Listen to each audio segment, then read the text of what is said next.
మనం ఎలాంటి బట్టలు కట్టుకుంటే లక్ష్మీదేవికి ఇష్టం? లక్ష్మీ కటాక్షం కలగాలంటే మనం వేసుకునే బట్టలు ఎలా ఉండాలి?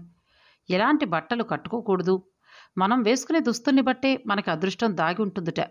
ఎలాంటి బట్టలు వేసుకుంటే దరిద్ర దేవత ఇంట్లోనే ఉంటుంది? ఇటువంటి విషయాలను ఈ వీడియోలో తెలుసుకుందాం. దరిద్ర దేవత ఎక్కడ ఉంటుంది అనంటే మాసిపోయిన బట్టలు అని అంటారు. ఇంట్లో మాసిపోయిన బట్టలను కుప్పలు కుప్పలుగా ఉంచకూడదు. ఇంట్లో మాసిపోయిన బట్టలు ముక్కు వాసన కూడా రాకూడదు. అలాగే మాసిపోయిన బట్టలు కూడా వేసుకోకూడదు. మాసిపోయిన బట్టల్ని మూట కట్టకూడదు.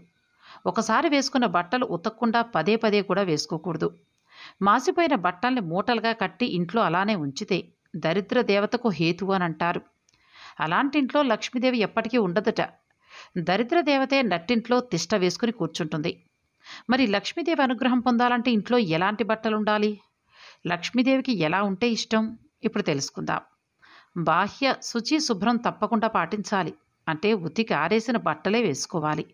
పట్టు వస్త్రాలే వేసుకోవాల్సిన అవసరం లేదు. చక్కగా ఉతికి ఆరవేసిన బట్టలు వేసుకోవాలి. మీ శరీర శుభ్రంతో పాటు దేవుడి మందిరాన్ని కూడా శుభ్రంగా ఉంచాలి. అలాగే మీ మనసును కూడా నిర్మలంగా ఉంచుకోవాలి. ఎటువంటి చెడు ఆలోచనలు మనసులోకి రానివ్వకూడదు. ఇల్లును చూసి ఇల్లాల్ని చూడాలి అన్నారు మన పెద్దలు. ఈ సామెత ఊరికే అనలేదు. ఇంటిని పరిశుభ్రంగా ఉంచే చోటే లక్ష్మీదేవి కొలువై ఉంటుంది. వాస్తు శాస్త్రం ప్రకారం మహిళలు తమ రోజువారీ కార్యక్రమాలను ఓ క్రమ పద్ధతిలో చేసుకుంటే ఆ ఇంట్లో ధనలక్ష్మి తాండవం చేస్తుంది. రోజు మహిళలు ఇలా చేస్తే పేదరికం ఆ ఇంటిని వదిలి ధనవంతులు కావడం ఖాయం. సూర్యోదయానికి ముందే స్త్రీలు ఇంటిని శుభ్రం చేయాలి. బారెడు పొద్దెక్కిన తర్వాత లేచి శుభ్రం చేస్తే ఆ ఇంట్లో దరిద్ర లక్ష్మి వెంటాడుతుంది. స్త్రీ ఇంటిని శుభ్రం చేయాలి అనంటే సూర్యోదయానికి ముందే చేయాలి. సూర్యోదయం తరువాత శుభ్రం చేయటం వల్ల ఇంటికి పేదరికం కలుగుతుంది. ఇంటిని సూర్యోదయానికి ముందే చక్కగా శుభ్రం చేసుకోవాలి. శుభ్రపరచిన వెంటనే ఆ స్త్రీ స్నానం చేయాలి. మధ్యాహ్నం వేళల్లో ఆలస్యంగా స్నానం చేస్తూ ఉంటారు. అటువంటి పనులు చేస్తే ఇంట్లో పేదరికంతో పాటు ఒంటికి బాధలు కూడా తప్పవు. కుటుంబ సభ్యులకు వంట చేయడం అంటే దేవునికి వండడం లాంటిది అని అంటారు. అందువల్ల స్నానం చేసిన తరువాతే వంటగదిలోకి ప్రవేశించాలి. దైవ ప్రార్థన చేసి నైవేద్యం సమర్పించిన తరువాతే ఏదైనా స్వీకరించాలి.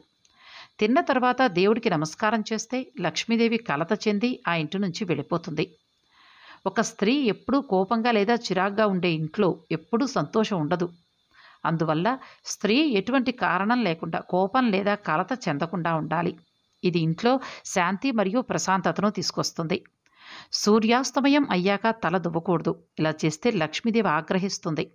ఇంటి నైరుతి మూలలో ఈత కొలను లేదా నీటి సంపులు వంటి నీటి వనరుల్ని నిర్మించవద్దు. ఇది ఇంట్లో పేదరికం వేదనకు కారణమవుతుంది. ఇలాంటి మరిన్ని మంచి మంచి వీడియోల కోసం ఈ వీడియోని లైక్ చేసి షేర్ చేయండి. అలాగే ఛానల్ని కూడా సబ్స్క్రైబ్ చేసుకోండి.